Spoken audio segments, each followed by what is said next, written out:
Hello, everyone. Welcome and thank you for joining us for a new Clat World Languages webinar. We are very happy to have you here tonight, as usual. I'd like to officially welcome you to today's session, Grammar Alive, Enhancing Language Learning Through Cultural Context.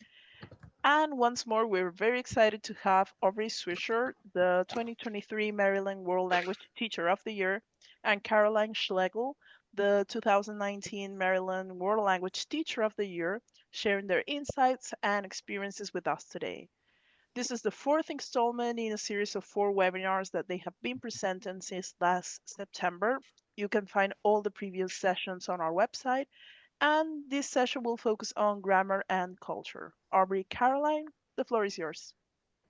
Thank you so much. We're super happy to be back here with you guys in this. I can't believe she just mentioned the fourth installment of this webinar. I can't believe this is number 4. We're here, right? We have a great topic for you guys tonight. Again, I'm Caroline Schlegel, and we're going to be talking about Grammar Alive tonight. And this will be right alongside my colleague and best friend, Aubrey Swisher. So we're excited to be here tonight.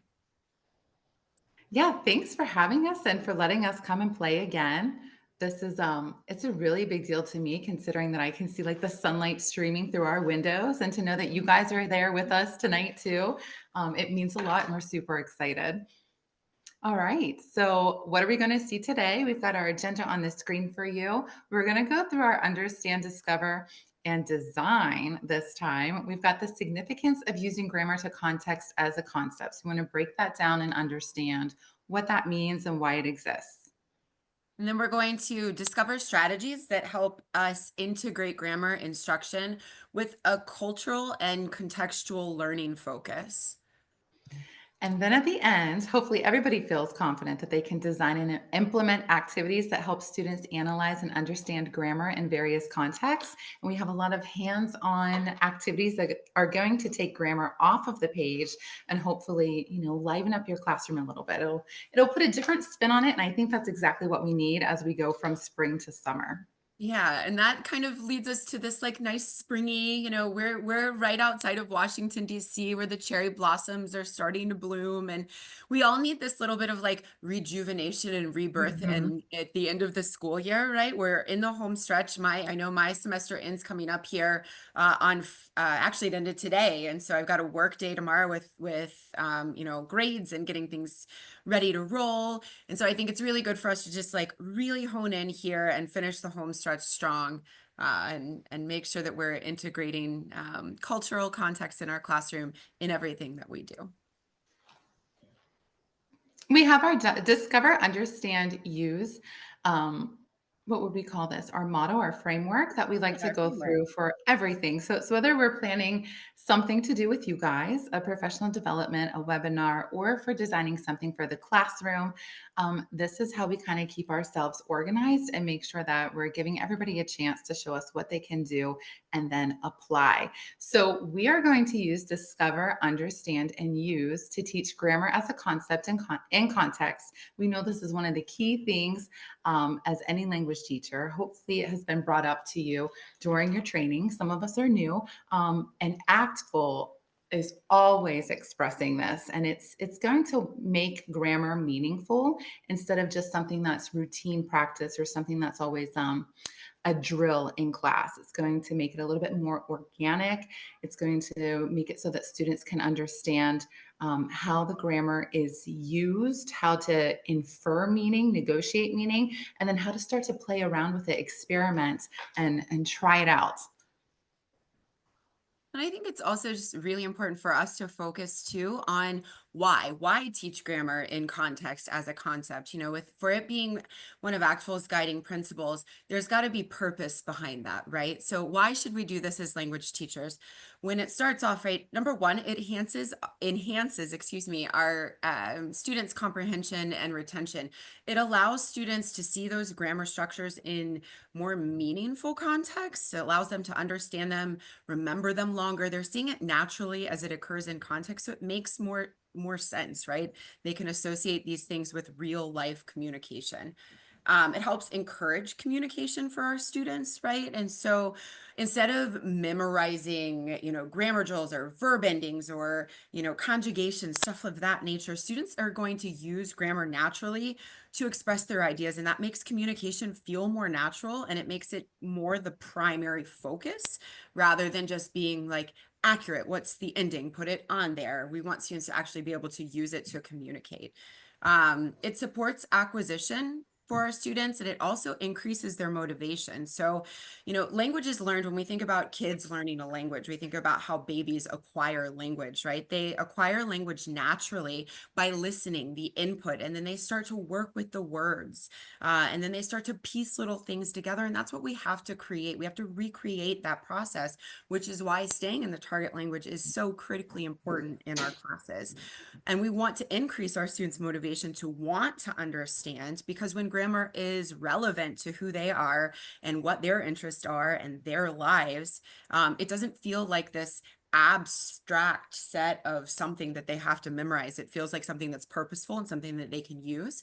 And it allows them to develop accuracy and fluency at the same time, right? So again, taking the focus off of being correct and placing it on being able to communicate. And then lastly, and of course, these are 6, right? But there are billions of others that we could all bring up right here.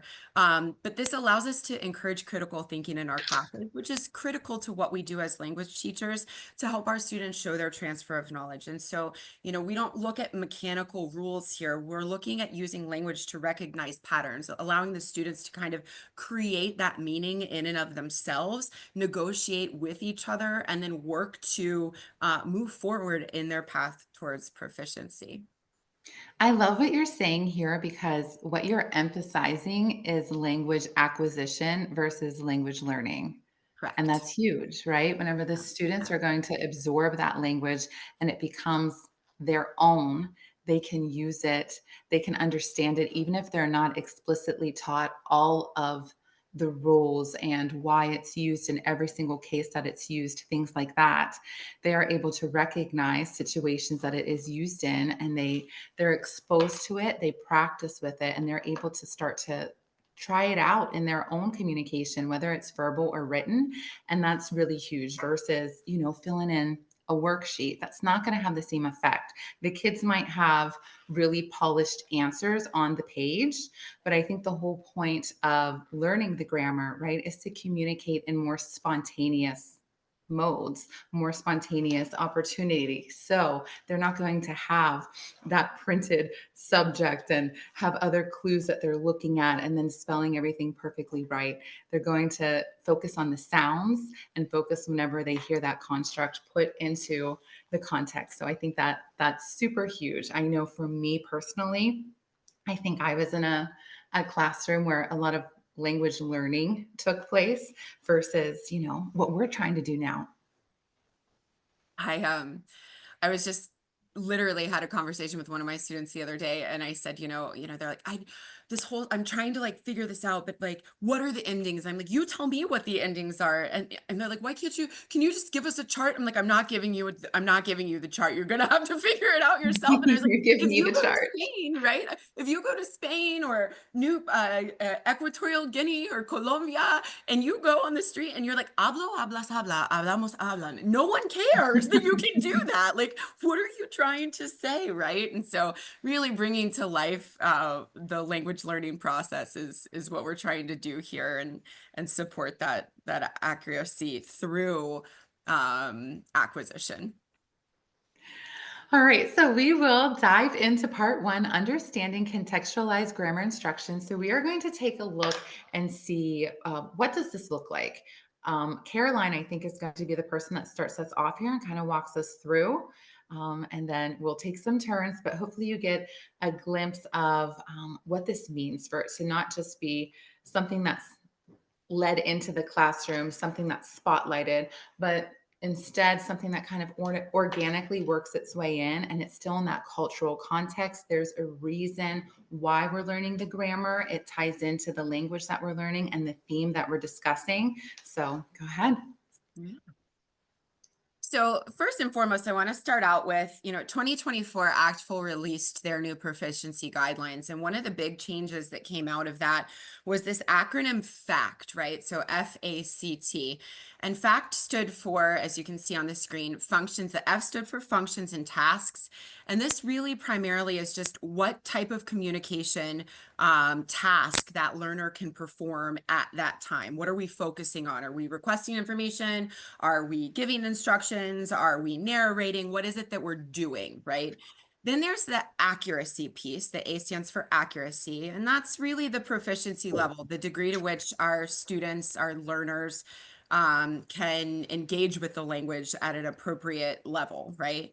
The C stands for context and content, right? Which is the setting, right? What are we doing with the language? What are we studying? And that's where this cultural piece comes in, and allows us to create these circumstances that in which I guess a student would need to communicate, right? And then finally, the text type is the level of complexity of language that a learner can produce or understand at that level.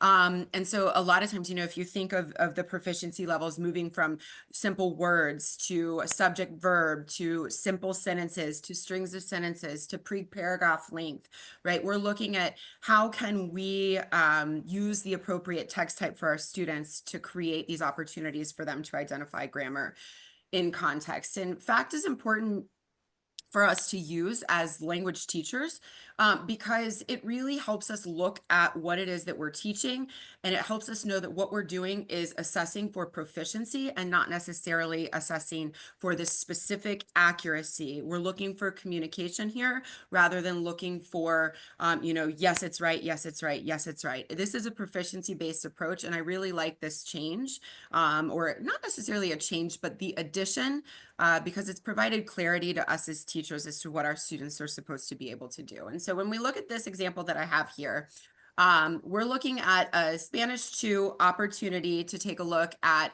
discovering language and context. And this is a pretty basic example. You can see on the left, I've got a couple pictures.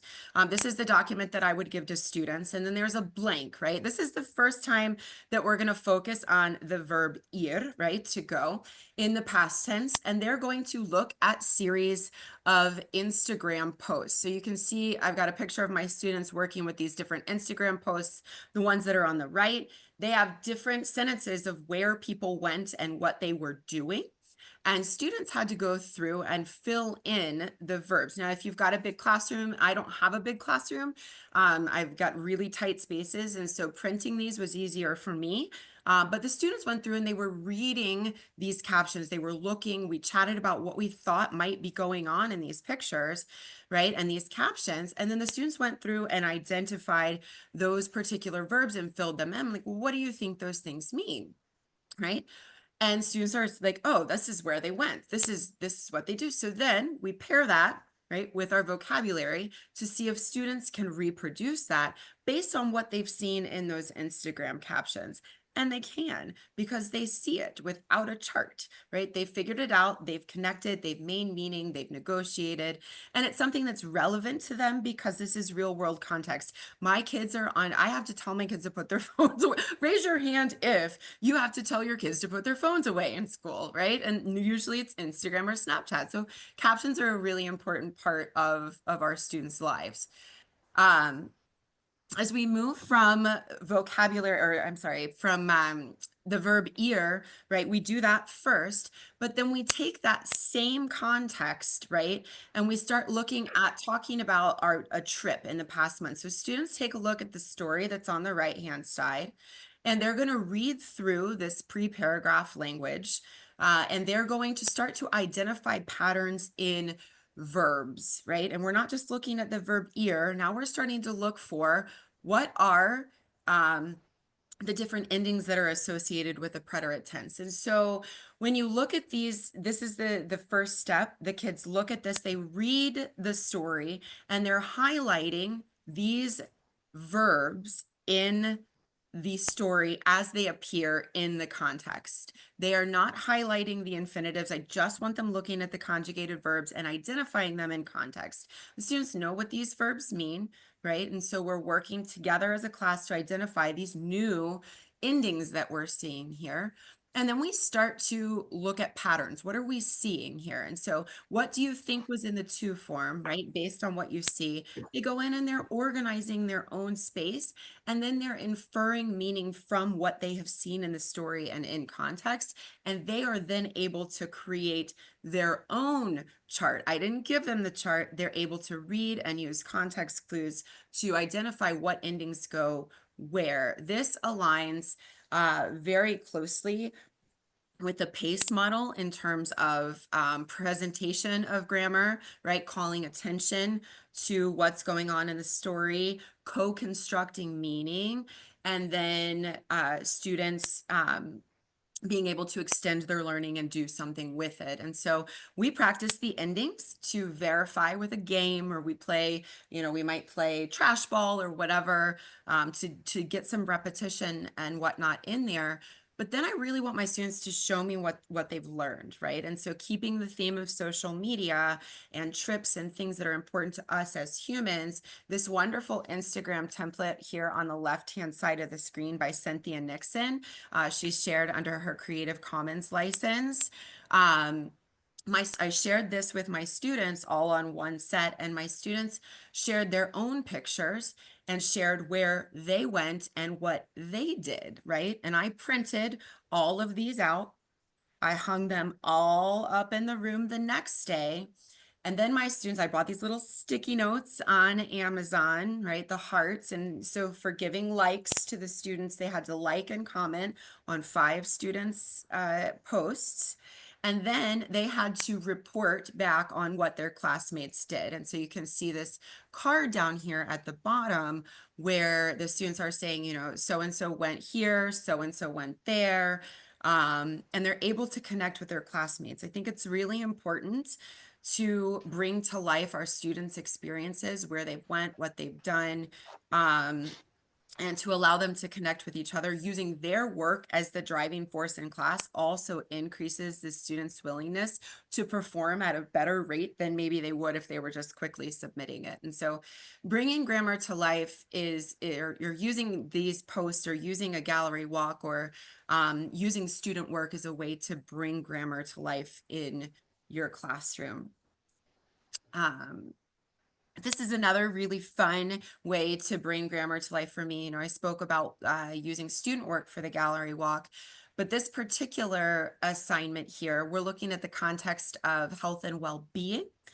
We're looking here at simple sentences. You can see I printed, these are just a sampling of ones that were around the room. I think there were like 15 that I had posted around the room. And my students are here looking for patterns for commands, right? And so we first took a look at the vocabulary here. On the left-hand side, you can see part 1, students are looking over the infinitive verbs. They're looking at the definitions, right? And then they are attempting to negotiate meaning with their classmates on what they think that those words might mean. Then as they walk around the classroom for part 2, right, they've got the tip in the middle. They're actually writing down the tip that they see in the gallery walk. And then I'm asking to share with me, what was the verb? What was the conjugation of, for example, quitar in those? So they're able to see those different patterns as they start to emerge, and they're making meaning with the combinations of those pictures, plus the verbs that we've looked at as a class. And then, right, we want them to explore these patterns. We want them to pull these patterns out on their own. So what do you think happens to verbs that end in AR? And what do you think happens to verbs that end in ER? And then we ask them to apply that pattern to additional verbs to see if they can do it, right? And taking it one step further, right, it kind of moves along so that you can do other things with it. So we've introduced the commands, they've discovered how to do it. Now we're going to tie in kind of like a little bit more. We're going to push them a little bit further. And so I wanted students, we were also looking at emotions here. I wanted students to be able to interpret emotions. I wanted them to be able to share tips for managing health and well-being and their own emotions. And I wanted them to be active and visually engaged in this. And so I created for them a little Easter egg hunt, right? In the media. I used our media center because, again, my classroom was really small and hiding eggs in there would have been almost impossible. But I like to be able to get kids up and get kids moving. And so students here were doing a couple different things. Number one, we were reviewing grammatical concepts from previous learning, which were the directional prepositional phrases. And we were also using commands to provide tips for health and well-being. And so the instructions here for this búsqueda de juegos, my students had a piece of paper, right? I gave them an initial start piece of paper, and that clue led to an egg. And I started every kid at a different egg, right? Every group at a different egg. Once they got to the egg, okay, they had to open the egg and there was a set of instructions in the egg. They had to write some things down. Then they had to take a photo, right, to express the emotion, acting out that phrase. And then they had to read the next clue. It was kind of like the Amazing Race, right? And then they had to write a tip. So we did really quickly review prepositional phrases, and this is a little thing that Aubrey and I collaborated on years ago, but it always comes back to serve purpose. And so anytime you can just rehash quick grammar things to remind students, I put this up. I actually gave a copy of this to each of my groups just so that they could have it to help them remember where they were going in our media center. But they would get a tip, right? And it would say, for example, take a picture that would demonstrate this emotion, right? And so I've got the emotion there as a picture, and then they had to act it out, right? And so they, the chart up in the far right corner is what I pushed to their LMS. We use Schoology. So each group got a copy of it, and the students had to upload a photo that demonstrated that particular emotion, right? And then they had to give us a tip on how to help combat that particular emotion. Once they did that, they read the clue that was at the bottom, right? El cuarto juego está encima del escritorio de circulación. I gave them a little clue because I wasn't sure if maybe they might not know what that meant. Just to help keep things working. This is in the very beginning of Spanish too, so sometimes those dual coding pieces are really helpful for our students to keep them moving. And the kids really liked this. When I did it end of the year survey, they were like, I really liked the Easter egg hunt. That was really fun. It was fun to run around with our groups. And then it gave purpose to what they were doing and allowed them to engage with the language, demonstrate their knowledge, use technology, and then create tips that were something that they collaborated on as a group and shared out.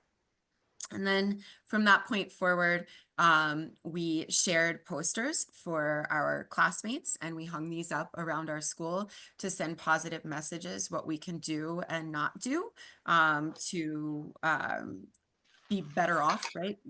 To focus on health and well-being, to make sure that we create a positive school community. And so it became not just a project that was in our class, it became something that shed positivity all over our school. So that was a really nice way to bring grammar to life for our students.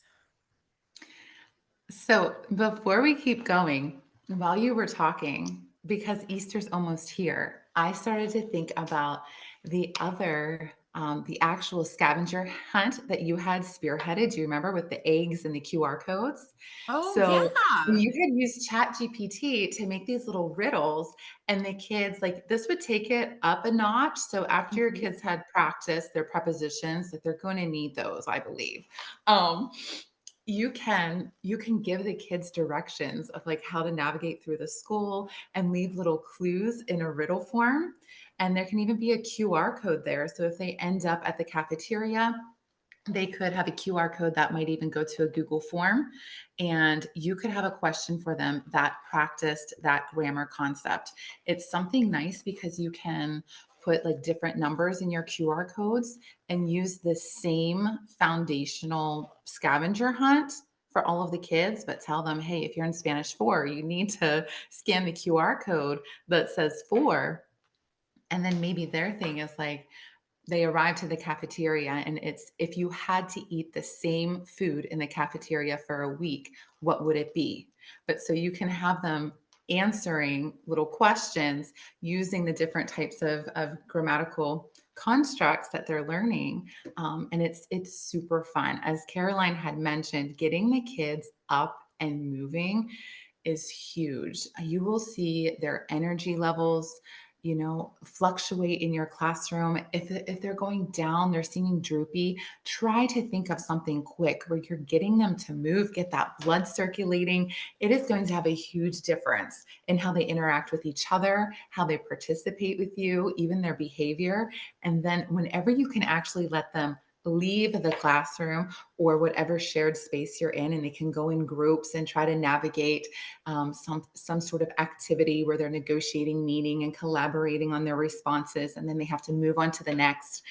It's super fun, and I think it makes them feel liberated, right? They're out there using the language and experiencing it. They're still within the confines of our building, but it just feels different whenever you step away from that big projector and the whiteboard, and you're out talking and writing or typing, not seated at a desk. You're active and you're moving and your location is changing. All right, so our next part is part 2, integrating culture into grammar lessons. If you have visited us before, you know that culture is like, it's our hook. It's what drives our instruction, because it's what, I don't know, raises our passion levels. That's why we started doing what we were doing, because we weren't just attracted to, learning new vocabulary and filling out those verb quizzes every Thursday, right? That's what I had to do. It I was think the passion. It was learning about the people, learning about their customs or their way of thinking, or seeing a new product, seeing a new symbol and understanding what it meant. So culture is going to be our background here. We're going to see how we can find those authentic resources and use something that is real, something that they're going to find out in the world. It's natural. It wasn't just contrived. And how we can pull the grammar concepts from that. That can be the teacher that will highlight it for them in context. And then we can use that as a model for them to put their own creative spin on it. Were you about to say something? I think it's great that we've both used the reporteros text in this case, because if you haven't used the reporteros text, Reporteros makes it so easy to be able to do this because of the inclusion of materials that make grammar accessible. I think that the driving force behind what Reporteros has done leads with culture. And I think it really leans into our philosophy. And it's why we felt like we had so much success, I think, in using the text, because culture is the driving force. So it really meshed well with what we do as language teachers. Culture and the very accessible way that they present language. For example, every chapter they start off, you see this little phone, and there's a text conversation going between two teens, 2 or 3 teens, and the kids are involved in that. They're reading it, they're seeing different dialects used, there's the emojis. It's very much what they're doing in the classroom. And then what Caroline had showed us before with the Instagram posts, like, you can try to do that on your own. It's going to take you more time. But reporteros in their travel sections, they do that very same thing. They have the Instagram posts. You have to read the Instagram posts, find the language, figure out what the girl is saying, how she's reacting, and they even practice giving the kids, not practice. They present the kids with different ways to react and how you could react in person or online, and the kids have to make comments back. So, yes, Reporteros, it was a great fit for us. So, again, if we're doing something that you see, we have culture as a basis or some of the grammatical activities. If you are struggling, you need some help, or you just want your life to be a little bit easier, crack that book open. There is so much in it for you. All right, so here we go. Some more examples and templates. One of the first places that we visit in um, Reporteros 2 is Spain. And I want to have all of my classes experiencing multiple target languages and not target languages, target cultures, excuse me, to present the target language of Spanish. So if you look at them, you can see all the different countries that are presented, see what you can link together. And I wanted to introduce everybody to Spain, a day in the life of Elena, a girl in Spain, for Spanish 1. And this was something that I was using to supplement the text from day one, his first day of Spanish, fall semester, level 1. And so you can see the facts here. Functions and tasks. We're trying to negotiate linguistic and cultural meaning from audio and written authentic materials. It's kind of big, but they can do it. Our accuracy that we're shooting for, really at the very beginning of the year, I'm looking for novice low to novice mid, but within level 1, by the time they're approaching the end of it, we're looking for at least novice mid here.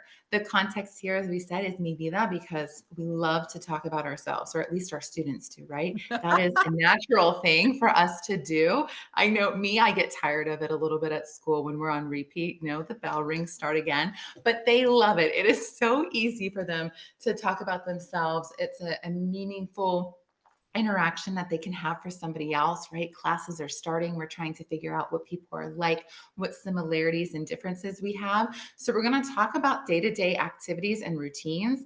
And it's really great because they can share what they do and see, like, oh my gosh, I go here too, or you're not so different, or oh my gosh, how are you managing all of those things? You are crazy busy. I'm never going to complain about having homework or studying for a test again, right? If you're doing it all. And then we've got the culture of Spain, which we're going to end up finding out that compared to the United States, their concept of time and when they do things varies. It's different from what we're used to doing. So this is a great thing to show them, hey, there's language that we can use, but as we're using it, we can learn about different people in different places. You might even want to check out those places someday. So it's very real. Here, this is just a video in a transcript. I really lucked out. Whenever I found this video, the transcript was already linked right there. So always hit that little arrow underneath the description for YouTube, and sometimes you will find a true gem.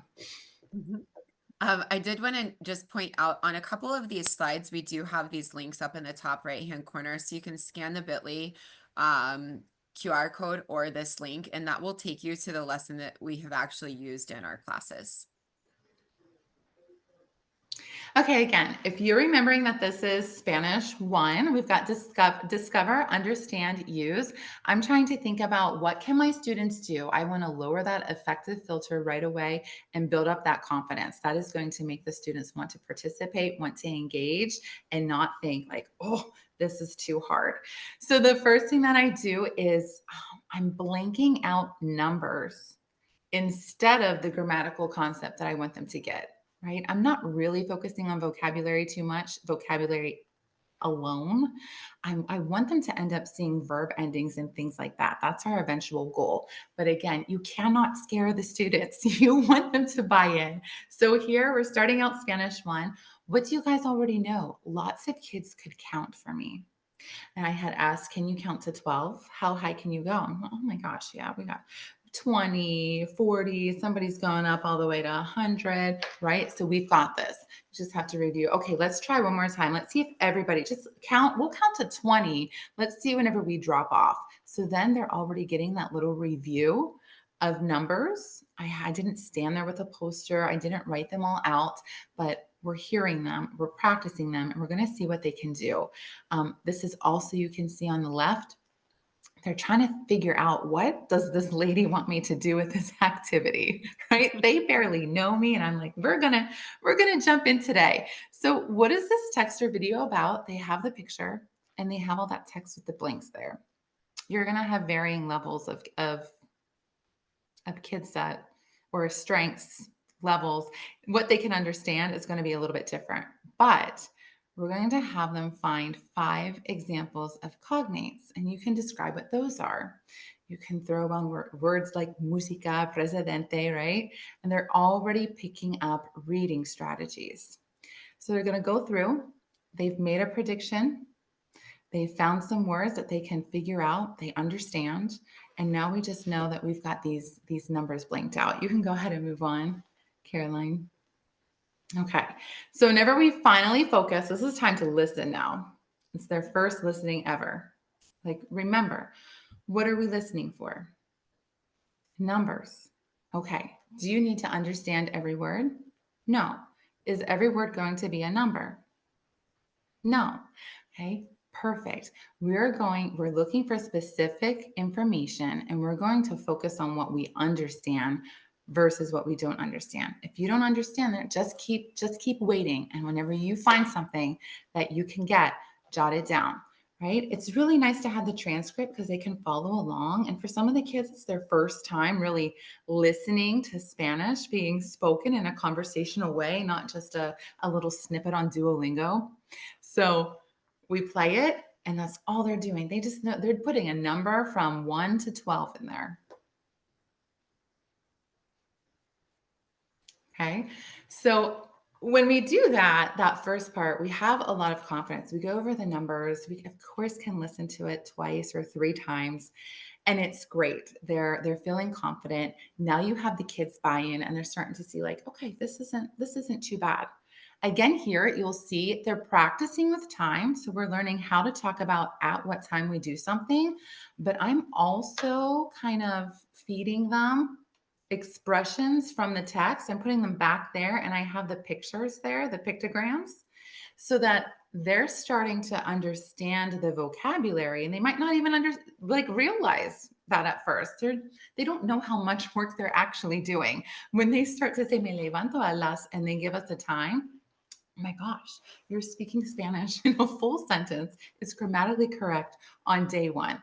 So it's really fun to see how you can take an authentic text and break it apart into sections that are manageable, these small little learning chunks for the kids to play with and manipulate. And then you can eventually have this conversation. They're going around the class. All of the kids know their names and they felt good with numbers. They have this other what's on the left, they have this image projected on the screen still where they're going around with their charts. So if they feel like they don't remember what does te levantas mean, look at it and they know it's asking at what time do you get up, at what time do you eat breakfast, at what time do you go to bed. So they are practicing now using the to form. And they keep hearing that in conversation when people are addressing them, right? So this is like implicit instruction versus explicit. I didn't say when you're talking to somebody else that is a peer that you're familiar with, you're going to use the to form. The to form often has as or e. No, we didn't go through any of that. They're just seeing it. They know that we're having conversation with people and they keep saying it to people. And when they say it to somebody, that person speaks back to them. So again, this is designing oral interpersonal communication tasks using the grammar that we kind of snuck in there. And for me, this is huge. I have 90-minute class periods. So what we just showed you, I can do in day one of Spanish. And when those kids are going home and they ask, what did you do? It's not that we just went over procedures or a syllabus or I stood there and talked about me. They had conversations. They talked about their daily routines. They did a listening and they learned about a girl in Spain. And then this was the big cultural thing. We wanted them to look back and remember we had those pictograms, we had those times. We're trying to see, can you compare your typical day in the United States? And again, I'm giving them the vocabulary there to a typical day in Spain. How is it similar or different? And this is just going off of what they learned about from Elena and what she told us about the times that she does things, with whom, how often, and they're going to compare it to their own experience. This is so important to us that we start doing this in level 1. We have this vertical alignment and everything feeds into our AP program. So if you have AP training or if you heard about the AP, the AP tasks that the students have to do, my favorite is the cultural comparison. And yes, that's kind of tricky to do at Spanish 1 if you're trying to have them do it all in Spanish from the get-go, but you know that that's not reasonable. We already had them practicing grammar, but now I want to see, can they also communicate about the culture. At this point, they're going to talk about us and our lives compared to those in Spain in English. But I'm still having a comprehension check here. And then we can scooch on by, but this is just showing us we use the same source over and over in different ways. So now the kids are going to pick up the vocabulary and things are going to start to jump out a little bit. Now we're noticing, who was Elena talking about? She was talking about herself. How was she talking about herself? And they're going to start to see the O's on the ends. Okay, and then off the page application. This is the biggest thing for me in my classroom. I feel like I always have to be moving and doing things. I'm just not good sitting still or working out of a workbook all the time. That was never my style whenever I was growing up. And I have to take it away from the kids. I like to have the workbooks as a supplement if somebody's looking for extra help, and instead kind of visit things in the textbook and then think about, how can I take this learning off of the page? One of the easiest things, if you have multiple class periods or another teacher in the building or a friend in the county or across the state, or you can make a connection online, you can give the kids purpose to write. I know Caroline had mentioned before, when the kids are interacting, they're going to up the ante a little bit. They're going to try more. So here, instead of saying like, oh, fill in this sheet, or here's this template where it looks like you're going to send a letter to somebody, actually have them do it. Who does not like mail? The kids don't get it that much either. So this is exciting. You can pair them with somebody else and keep it as a mystery. Okay. You're going to talk about what you do, when you do it. And since it has this level of mystery and the kids are kind of like a detective, if it's within your own classroom or your 2 or 3 different class periods, the students can see all of the options. You can tell them who's in your classes, and they're going to read about what they do, when they do it, how often they do it. And the other person is going to try to figure out, who are we talking about? Now, within a class period, I think it's a lot easier, and you can have everybody's name on a little strip of paper and hang it or place it around the room. And so if I get a letter and I read it and I'm like, oh my gosh, I think this is Caroline. I don't know. Well, I know Caroline has lacrosse practice after school, and I don't know. What else do I know about her? They're going to write something back, or they practice making 2 questions, which is also what we train them to do for the AP exam when they get to the email task. So they're practicing that in Spanish 1. We fold that up. The teacher has to collect them and resort them. You get it back with your answer, and then when you feel pretty good, you go and you put the letter next to the person's name. It gamifies the situation, but also the kids have purpose to write. They want to be understood. We want to see if people can match the right people with their letters. And it's a hoot. Again, it brings grammar to life versus just practicing something on the computer and turning it in on Google Classroom. It gives purpose to their communication, for sure. All right. I feel like this one's a lot shorter. It's fun, it's fast, and it's so easy. We were trying to think about, oh, Amigos Secretos game will be in my class soon. Perfect. I'm so excited. Okay. Another one, this might be in your classroom soon too. So many of us have to teach directions, right? And I feel like whenever I first had this as a teacher, I had never learned them. I never learned how to give or receive directions whenever I was in school. And then I had to teach it, and I was like, oh my gosh, what? I don't know what to do. And we're trying to do maps. And eventually I got the hang of it. And I think it's one of the best things that we teach, because we want our kids to be moving around out in the world or being able to help people. So I really tried to find a fun way to incorporate the patterns. We're looking at commands again, right? And vocabulary that are used with giving directions or receiving directions. This is going to be interpretive reading and interpersonal speaking. And our example here is for Spanish 2. So easy to make. We had been talking about glamping earlier, and I'm trying to tie things in and I'm like, oh, what can I do? What can I do? What can I do? Okay, so we traveled. We're glamping. We want to go find something to do. We're going to go off site a little bit. So I tried to look around the area that we had been studying and find something that looked fun. I think we found this skate park, right? And so we wanted to get the directions. You're like, oh, you're going to go. You have some free time. You're hanging out with your cousin or your friend, right? The adults are staying back. You just have to be able to get here. These are the directions straight from Google Maps.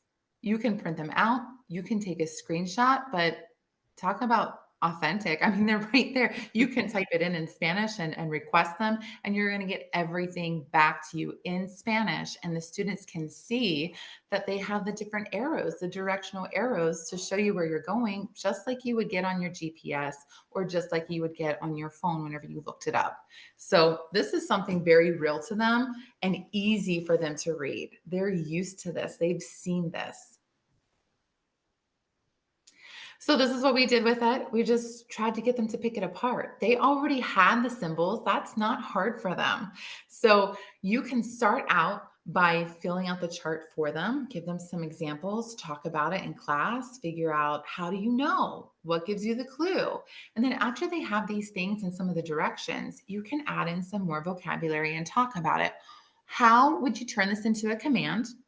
They're looking at the left, they're going through that again and like, oh, okay.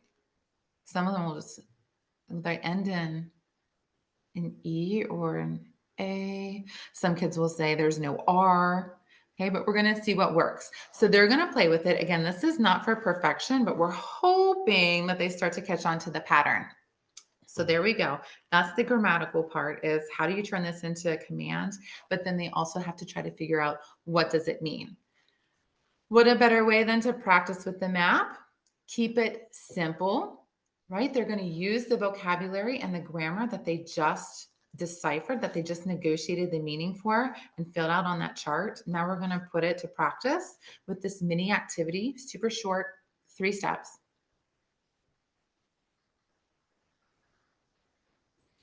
And then you can move on. Of course, you're going to do some extra practice before you get to this part. But after they've played with some maps and they've guided, each other around, maybe there's the map in the textbook, right? And you're trying to get from the metro to a different touristic site. Okay, that's something that they can do and they can practice. I love to do slide a paper into one of those little binder. What are those called? Those little Key plastic sleeves. protectors. And then we just have them use a wet erase or dry erase marker on there so that they can map out their routes and you can help them correct any errors and describe like how they need to look at the map, how they need to orientate themselves. But after they have done that, it is time to have some fun. I know I saw a lot of people in the chat talking about phones and not being able to have phones and locking the phones up. But for this activity, I actually get special permission from my principal for my students to be able to have their cell phones out in the hallway during my class period.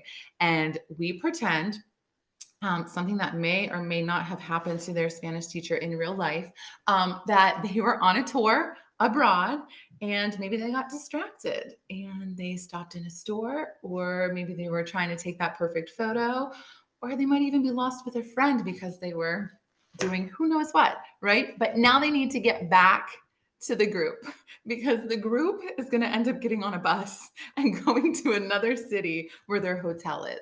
So here you create the scenario for them and you're like, well, thankfully you had swapped numbers with a few people. So you're going to contact them, you're going to call them and see if they can get you to the group, to where you need to be.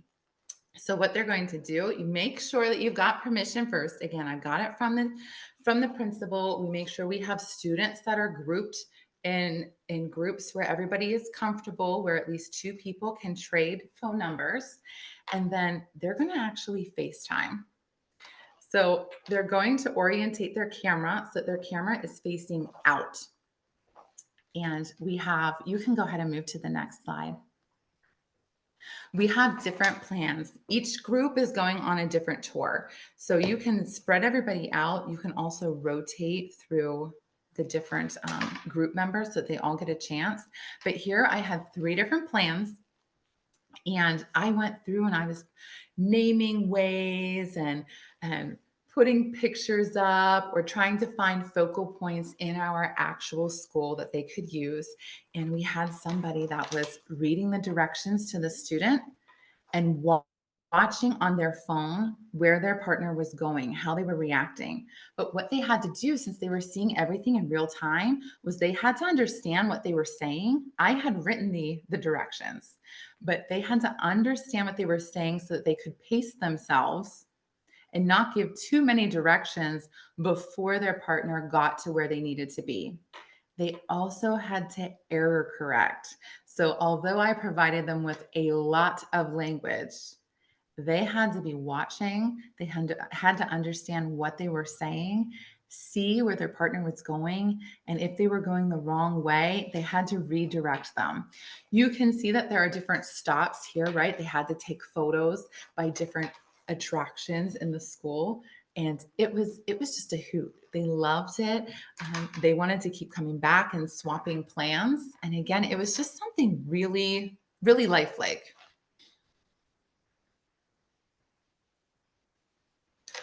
This brings us to another activity that we do with our students. This again kind of goes back to Aubrey and I like to use kind of like templates so our students know what to expect from us in terms Mhm. of what we're asking them to do with both vocabulary and with grammar. And so this particular task, right, we have this focus of future travel plans, and what better grammar to use with future travel plans and itineraries than the future tense, right? What you will do on day 7, what you will do on day 2, what you will do when you whatever, right? And so we found this little travel blog, and we had students, there were like 20 conjugations in this little itinerary that they were taking a look at using the future simple tense. But we asked the students just to look through, and we want them to look for examples that included the forms that we had mentioned. And we wanted them to jot down 8 examples on their own, the form that was indicated in that text, what the infinitive, so the kids had to think deeply, right, in their own brain about where did this verb come from. And then they had to use it in a sentence to prove that they understood what was going on. And so we like to give our students a chance to see the language as it exists naturally in context first, then have them work with it, negotiate, and do something with it, right? And then do the error correction along the way as it occurs naturally as the students move through the understanding phase. This particular activity worked really well because the kids really loved planning it eventually got to kids planning their own trips, right?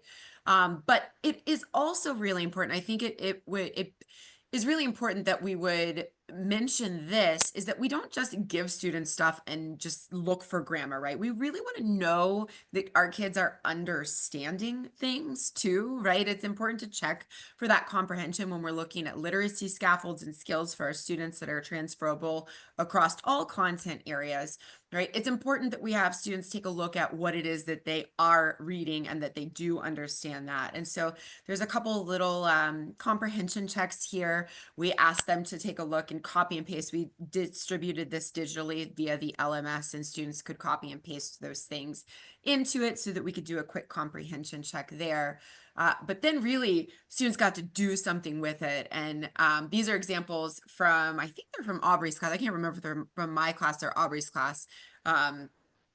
But they just, you give the students the opportunity to, I'll let Aubrey explain it, the task trade activity. Go ahead, keep Okay, going. perfect. So, so the task trade activity, right? We have our students write a story. So they've seen this document, they've identified the tense, we've worked with the tense, we made sure we understood what was going on, and then we give the students a blank template. Typically, this image right here in the center on the left-hand side, those columns are blank. They're day 1, day 2, day 3, day 4, day 5, right? And the students have to write in a story. They have to write in a story about what they will do over the course of those 5 days using the future simple tense appropriately, right? So the students all submit that, and then the next day, students come in and they're tasked to going back to that set of slides. They move one slide down to someone else's slide, and now they're asked to identify the future tense, but also to add in a photo to prove that they understand what you will do on that day, right? So they plan their own trip in writing. They do not add photos. Next day, they identify what will happen on the trip, highlighting the tense, and then add in photos to prove understanding. And then finally, right, they are going to decide which trip they would want to go on, their own trip or the trip that they reviewed of their partners where they added in the photos, right? And they had to justify saying what they will do, what excites them most, and why. It's a really great way to, again, using student work to drive your instruction, allow students to create their own opportunities to engage with each other. Okay. And then, of course, our job is hard. And sometimes we are looking to get our students introduced to a certain type of language, the grammar, the vocabulary, and sometimes we're falling a little bit short when we're looking for those authentic resources. You know your students, you know your audience, and you also know your curriculum. You have goals, your students have goals. So sometimes it's you. Sometimes you're the best author for the job because you know exactly what the job is and where you want that job to lead. So if you know what it is and you're not finding it, create it yourself. And I think we're really lucky. I know Caroline and I, we started our first ones, we're just the two of us. We would like get in there and we are typing like stories together. We're making journal entries going back and forth. If you don't have somebody to do that with, it can be very time consuming. But luckily, it is 2025. And so you can make friends with ChatGPT as well. And ChatGPT can help you. And it'll be the same thing. Like Caroline and I give each other constructive criticism. So ChatGPT might write you something and you'll be like, no, No, thank go you. ahead and revise it, right? But it is just nice to have a springboard. So I know some of us are really creative, or some of us are really strong writers to begin with, or we have this great grasp on grammar and how we can embed it. And some of us, we've got two of the strengths, maybe not the third. So it is great to find somebody else to kind of balance you out. Or again, AI, give it a try. I mean, that can help balance you too, and it can help check you. So this is something that I think we made, and I want you to go ahead and tell everybody about it, Yeah. but I want everybody to look at it and know you can easily do this. Yeah, we made this on our own without AI. But we had this idea. We were like, okay, well, we really need to look at this tense and we really need to help our students understand it. And then so Aubrey just jumped in and was like, okay, I think we can do this. Let's create a diary entry. And so we started creating this diary entry about this trip that this person has wanted to go on, what they have done, what they will plan to do. But we paused and we were like, wait, can we have the students look at this and figure out how to respond based on what we've bolded, right? And so you can see there, mi familia me ha dicho que puedo tomar un viaje, right? So like, y tú has planificado un viaje, right? So can the students attempt to try to think about maybe it's not going to be correct, but see what they can do just right then and there, and then have them read more, right? And then have them answer again, interact with the text. Where are they going? What are they understanding? What are they picking up? And then you can have those discussions with them as you continue to read on in the text. This was in the context of travel. This was in the context of a journal, or I'm sorry, the text type was the journal entry here. Okay, so this is the same sort of thing that we had showed you before. We wanted to front load our students with the grammar. We wanted them to interact with it, experience it, and try to figure it out themselves. Um, I know whatever your first language is, there has to have been a time where you were talking to somebody and they at least dropped a word or said something that you weren't familiar with and you tried to figure it out, right? When you're friends, you're really close with somebody, sometimes you'll just say, "What did you say?" what does that mean? But I know I've been in situations where like it wasn't proper for me to interrupt at the time and ask like, "Hey, I don't understand." You want your kids to start to not ask for help right from the get-go, but try to figure it out. You want them to know that they've got the pieces and the skills to put things together. So again, we had everything bolded, and Caroline had shown you where we were pausing when we were trying to get the kids to interact, and they were seeing different endings and different verbs, and hopefully they noticed the to form and the yo form. We'll see, right? But now we're like, okay, here's an example, and we break it down, and it was nice that we chose the irregular one that they were faced with at the beginning. Did So that on they're getting at purpose. least part of it. They're at least seeing like, "Hey, this is the LA form." And so then they go through, and I like to do this as an interactive thing versus having kids do it by themselves. I would try to group them and say, do this as a think out loud, as a talk out loud. And it is wonderful. I did this in my Spanish 4 class, and my class, I'm thinking about my one from last year in particular. I had 2 heritage learners, 3 native speakers, and then I had 6 students that were learning Spanish as a second language. So my goodness, the different levels in one classroom were so different, and the different ways that the kids knew language or were exposed to language. This was very interesting in the groups. You could mix the kids, and sometimes the kids that didn't speak as much were now really able to pick out the patterns and explain those. And I didn't have one group of students either that, could just do it really quickly all by themselves. They were having the conversations. I had the students that were learning Spanish as a second language asking their classmates questions or saying, I think this, I think that. I had heritage speakers helping the native speakers and saying, wait, no, it has to be this. And then they were all mixing together. And it was actually great to see that it wasn't super easy for one group of students, no matter how they originally learned Spanish, but that they could have these conversations and figure it out together. And they were kind of all on the same playing field because they could all understand the text at varying levels. But whenever we were honing in then on this grammatical construct, it was something that it was a brand new grammatical concept to some students. And for others, they had just never looked at language in that way. They might have heard it or might have used it, but they never took the time to pause and figure out exactly what the pattern was and what everything was meaning. So again, they're going to fill this out, have those conversations. You'll just facilitate, and then you can go over a few things, but the kids are going to have this reference sheet then that they can use at multiple times in the next activities that are coming up to make sure that they're kind of polishing and learning this actively. We're calling attention again to filling in the chart, but we're asking them to tell us, what are these forms of haber? And then what do you think the endings are based on the patterns that you're recognizing in the text, pulling that information out from the text.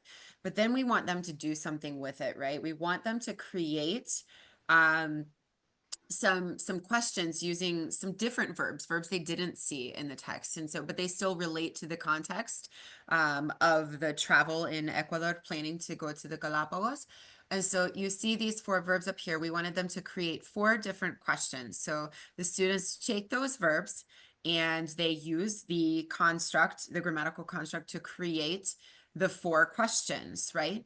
But then, right, we want to take it one step further. We never want to do something interpretive without moving our students to the interpersonal and to the presentational, right? We want them to be able to use the language. Interpreting is not enough, right? That's step 1. And so they create these questions. And then they converse with 4 different students in the class to get their answers to the questions, right? And then after they've had those conversations with their classmates, they answer their own questions, right? So they're able to then start thinking about setting up for comparing, right, what's going on with their classmates and themselves and the experiences they've had in terms of travel preparation and planning. And it creates an opportunity for students to really engage with the language. And that's really what this is all about, right? You've got to think in terms of what is the current context that you're teaching? What is it that you want your kids to be able to do? What is the purposeful communication that's the end result there? What grammar is relevant, right?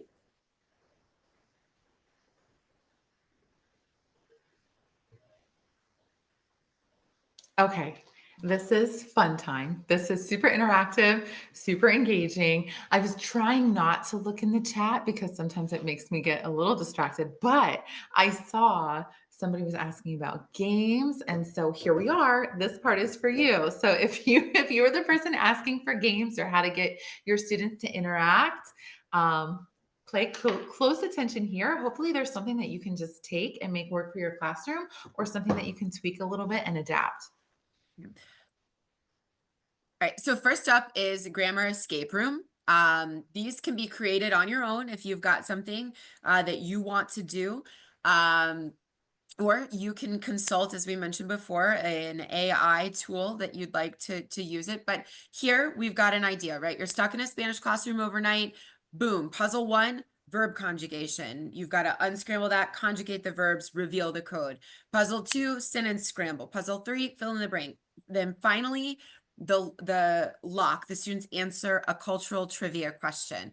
You can do this in two ways, right? I have done it with traditional lock boxes and locks, word locks, number locks, directional locks, and a key that's hidden in the classroom. So you can Mhm. see that picture of the kiddos, right? If you want to go there, or, right, maybe we don't all have the resources to do that.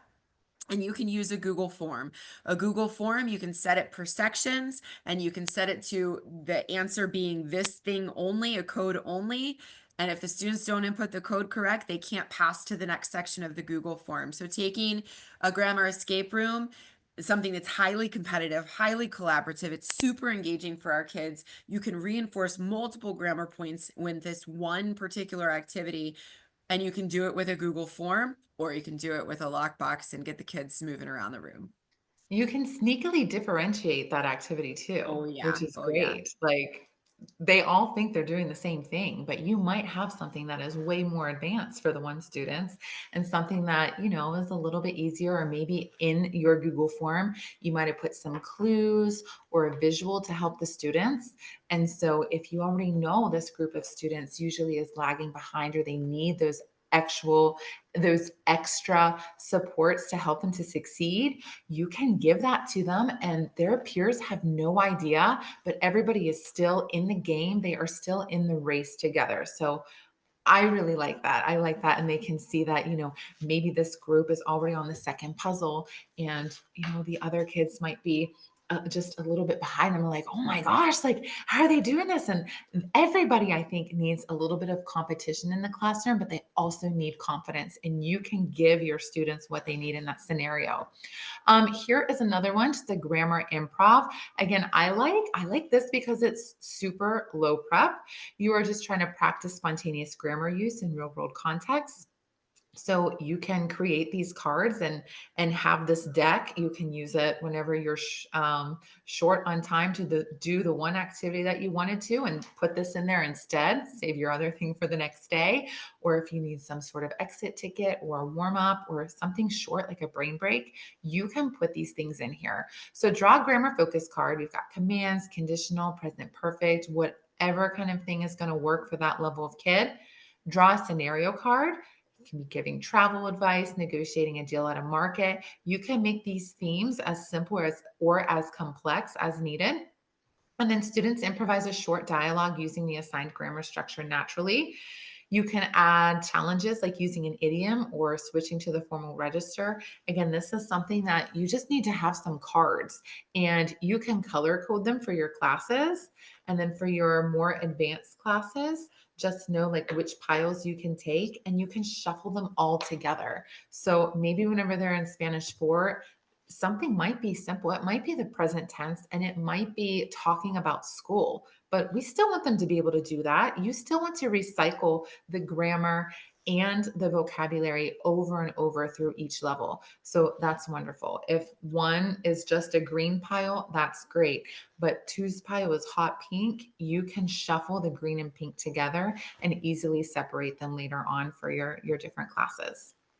You can have your students make the scenario cards as well. So like they can, even it could be a picture, right? So it could be a family that's lost or like, the hands are thrown up in the airport, right? And then they have to pull the grammar card, the focus card. So at the beginning of the year, you can have students, or even at the beginning of a unit, you can have students like create these scenes. It doesn't matter, just for fun. If you've got 5 minutes left at the end of class, open up a Google Slides doc, have kids drop scenarios in, and then print them. And the next day you can use them in your classroom. It's pretty low prep.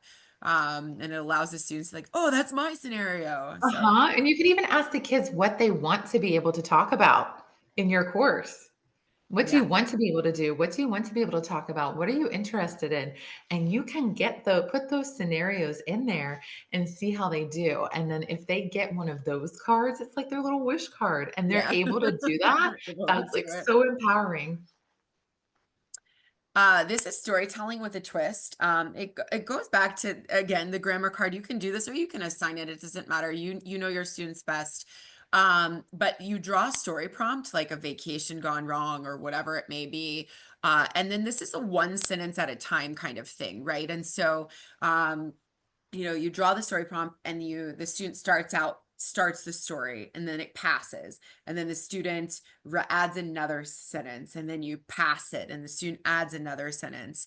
I have often given my students the opportunity, like the little cards, they jot down the story, or I'm sorry, the prompt and the scenario, or I'm sorry, the scenario and the grammar concept, right? And a lot of times when I'm working with level 2, we're all working on the same grammatical concept, so we're not varying it. But if you're working with upper levels, you might want to focus on the different things and have them, really focus on that particular tense or whatever grammar topic it is that you're working on. But let's say we're working in level 2 on the preterite tense, and we want to, give them a scenario, and we're all in the preterite. So the students create a scene. So I say, okay, who?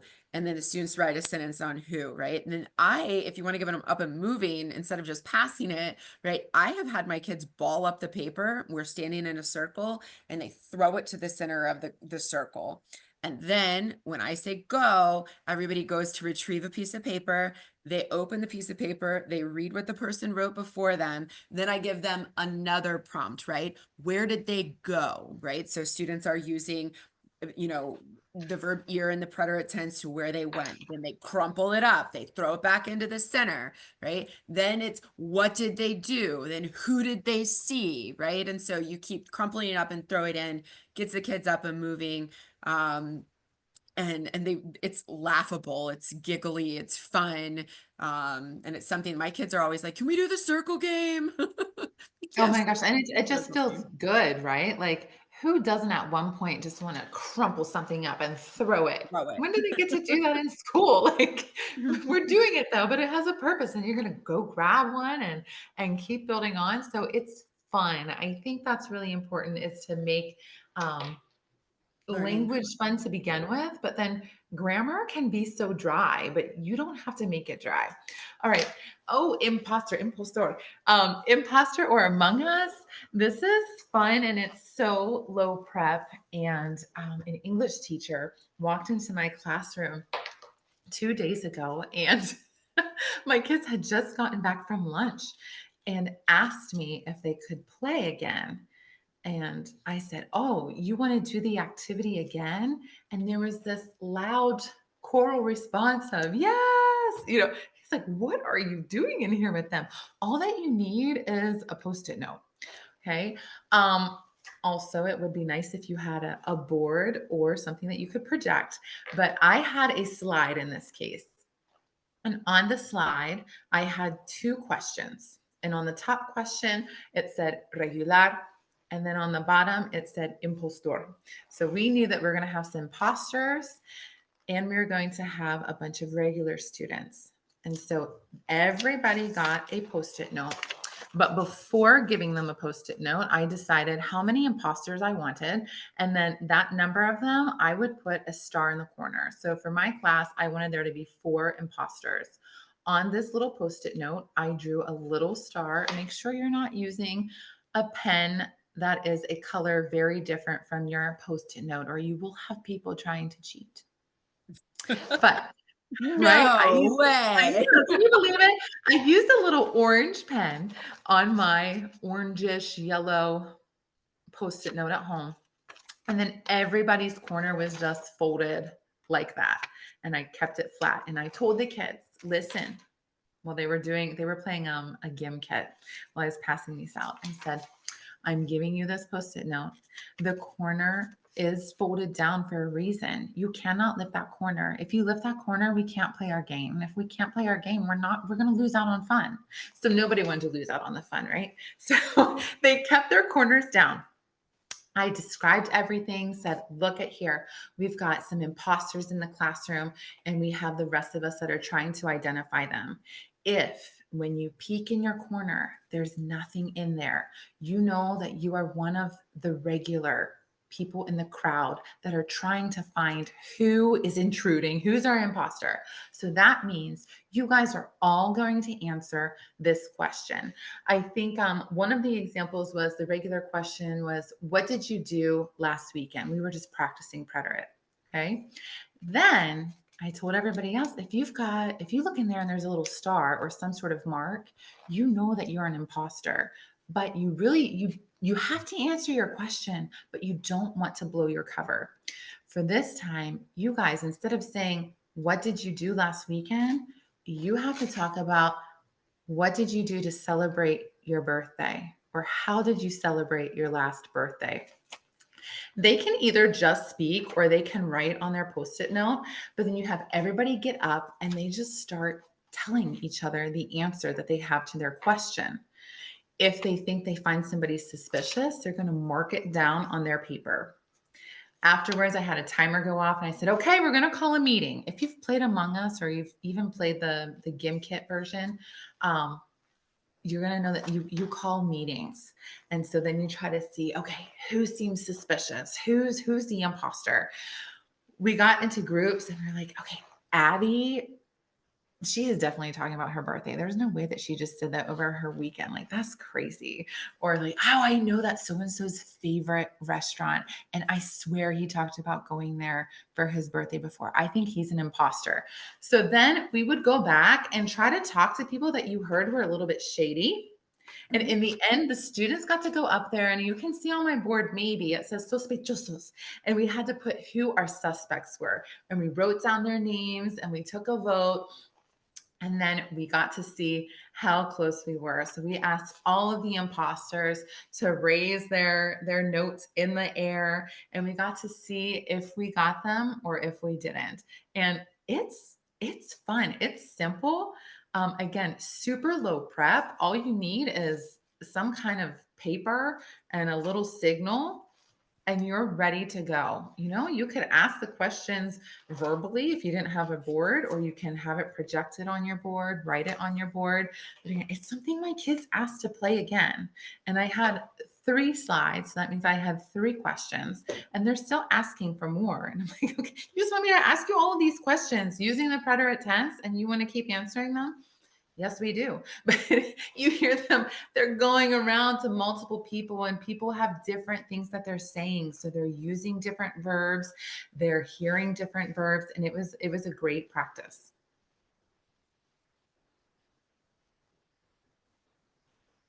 This quick overview is using railroad grammar scavenger hunt. That is a mouthful. Real world grammar scavenger hunt. There we go. And so I love to go to X or Twitter to find these grammar and context things. You can just quickly search and it brings up, and I love the reason I bring up X, right, as controversial as it may be, is that it only has so many characters that can be there so that students can get that short context, right?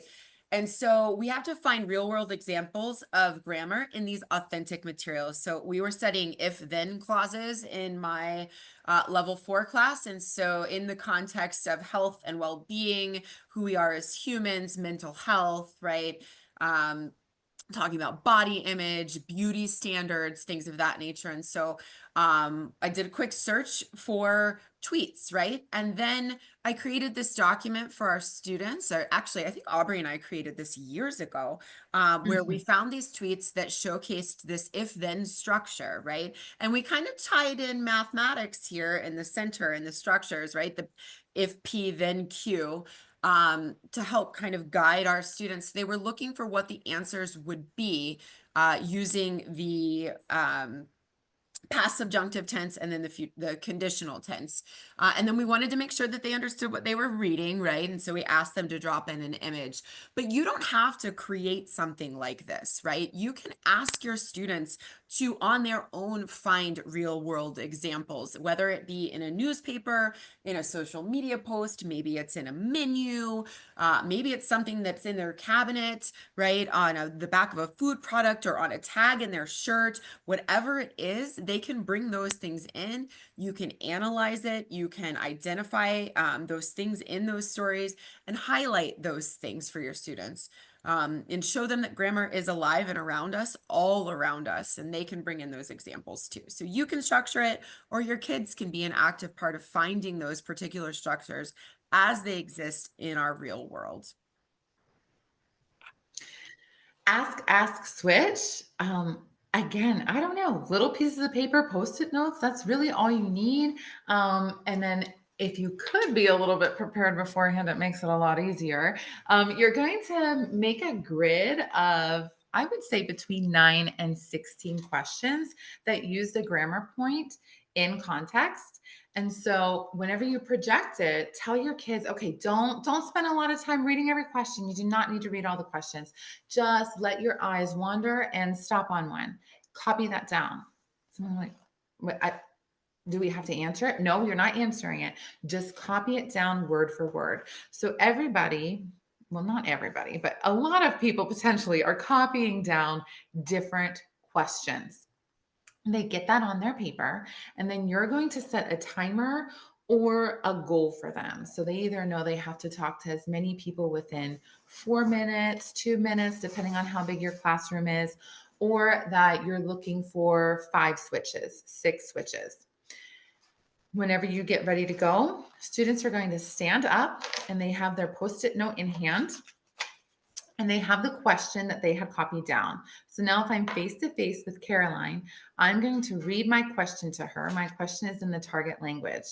Caroline, she didn't know what I was going to ask her, right? That grid up there may have had 16 different options.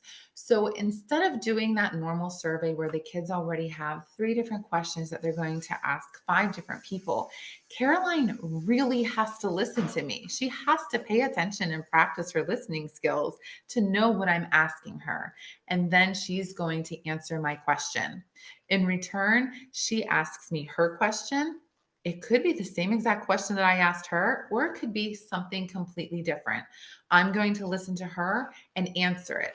Before we move on, we switch our post-it notes with each other. So now I am going to end up proposing Caroline's question to somebody else, and my original question is traveling across the room. You keep switching so that you keep getting practice reading different questions, seeing the grammar in a specific context, and then you're practicing using it in your answer. And each time you had to listen for the actual question, consider what you could say, and answer, attempting to use that back. If you can't use the grammar concept, the grammar point for each one, we're still practicing, right? To give our kids those survival skills. Not everything is about the subjunctive or the imperfect progressive, right? If you can answer the question, you're still good to go. And you're still going to hear a lot of examples and see a lot of examples during the game. Comprehensibility is key. And this is also having you be pretty spontaneous in when you're answering. You have something to read whenever you're asking, but you've got to listen and just speak to the person to answer. This is, again, an easy way to get your kids up and moving. And I don't know, I think it's easy, but the kids think it's fun. Yeah. Movement, like you had mentioned at the beginning, Caroline, I think that's key. Anytime I can get my kids up and moving, I do, Mhm, because kids sit for so long and I stand all day. I'm up and mhm. moving just like Aubrey. And so I know my kids, they need to be up. We need to move. Movement is so important to who we are as humans. It increases our cognitive ability, it increases the ability to process things. Get them up, get them moving. This is musical grammar, and I want to have time for questions. So I'm trying to run through this quickly, but use music to reinforce grammar structures. This particular song by Mau y Ricky was called Preguntas, and it focused on the future tense. I used this with my level threes or level fours, depending on where that fell. But there were a couple really great clips in the music video that showcased the future tense, and we started taking a look at those, right? And then we listened to the song, and this was a que sera, right? And so we're having kids bring their attention to what's going on in this song. We give them lyrics with blanks in them so that they can identify the grammar that's being used in context here within the context of this song about the future, right? But then we want to make it a little bit better and we want to personalize it here, right? And so we want to have our kids actually get this slide with our faces on it. And we ask them to do the same thing, right? We want them to create their own example based on what they saw in the music video and the grammar tense that they saw as they were working, listening to that. And so our example was our faces here. And this is what we share with our kids, and we want them to recreate the same thing, right? We want them to use background remover, put their face on one of these people, and we want them to put their sentence in the cloud. And then we go over them and they read their sentences to the class. And then the students share back and forth about what they do with their or what they will do in the future, right? So it's a kind of a fun way to engage the kids, but you do not have to do something that crazy, right? You can find any song, students can highlight those examples. They can rewrite verses in different tenses or moods. They can create their own grammar focused lyrics. Karaoke. There is another, oh, I can't remember it off the top of my head. It's escaping me, but it just popped in my brain because my colleague Lisa Miller at Smithsburg last year was using it. But it was something to practice song lyrics. And it was really Something exciting with for an kids. R, I feel like. Yes. Yeah, I Lux can't remember. language, Lux, Lux Um, language, yeah, yeah. I can't. Roxham, Roxham. ROXM, I Okay, think yep, it yep, was. yep. Yes. Um, but it was a great a way for students to like practice lyrics and expose them to music. If any of you do those March Music Madness or Locotubre or anything of that nature, kids really, really dig music. Music is a huge part of our life. It's, expresses who we are. It helps us understand who we are. It helps us cope. And so anytime you can tie in music, just like tying in culture, they're inextricably linked there. And so it brings some light into your classroom. Okay, sit or say, crazy circles. This one has so many names, but it's again low prep. Really, all you need is some seats, one short of the amount of people that you have, and ideas. That's all you need. So here I had a group, and we put one person, a brave volunteer in the middle, and everybody else encircled them with chairs and took a seat. What you're going to do is have the person in the middle make some sort of statement. If students relate to that statement in any way, they have to get up and switch seats. They cannot sit back in the same seat. So you're trying to do things. Today was actually really hilarious because we were talking about our different abilities. We're trying to prep for interviews, and the girl in the middle, she gave like three examples, and the kids weren't moving at first, and she was like, "Oh, come on, guys, like you have to be able to do some of these things. I know you can." So then she took it down a notch, and she, like, her statement was, "I'm good at walking," or "I know how to walk well." And then everybody had to get up in that class and hurry up and switch seats. And again, you're going to have somebody that doesn't get one. If you got up and your seat is the only one that's still open, you automatically have to go to the middle because that is the rule. You cannot sit back in the same seat. I don't know if the pictures are big enough for you, but they are having fun. They are moving. They are putting effort into it. They are listening. They're like on the edge of their seat because they're ready to move, hanging on every word that their peer is saying and then reacting. So it is a hoot. It is something that you can play in Spanish. One, think about things where you just make statements about yourself, or maybe you're going to use something like me gusta. Very simple to use, and you can keep doing things that are a little bit more complex later on. You can talk about your hopes and dreams, future careers, slide the conditional in, slide the future, whatever you want to do. In interest of time, this is just a quick way to get kids up. You ask them, you have music playing, they form partners. As soon as the music stops, they bump fists, right? And they answer whatever question it is. As the music resumes, they find another partner, they bump fists and move forward with that. So it's just a partnering activity, but you can focus it on a grammatical concept, ask the question, use the construct, and have students repeat the process. This is another game that is hilarious. My kids request it, and it is something that is going to randomize what students are speaking. And there's no question of as whose turn is it or do I have to? Because we know the rules, and for some reason, they all buy into this game. They love it. You do not have to be athletic, but you either have to bring your own ball or make friends with the PE teacher. I suggest a small, like, dodgeball because it's soft. All of your students are going to stand in a circle and they're going to put their legs just a little bit wider than their shoulders, and their shoes should be close to touching or actually touching. During this game, for the Spanish room at least, you want to make it easier for the ball to get through the legs. That is like each student's goal. Think soccer, that kind of goal, right? So if you get it through somebody's legs, you made that goal. That person is going to have to speak. If they have two hands in play, like you start with the regular game, I think that you do in like Boy Scouts, things like that, then you're not going to have an easy time getting everybody to speak. But if they only have one hand the whole time, it's good. So have them put one hand behind their back, or just know that one cannot be in play. If they cheat, they're the speaker. You can see that they're kind of in position. They're bent down and they've got this ball, and it needs to just keep getting batted across the room. You cannot pick up your feet. You are just going to boom, boom, boom, volley the ball back and forth. If you get it through somebody's legs, that's who has to talk. So you could have questions or prompts already projected up on the board.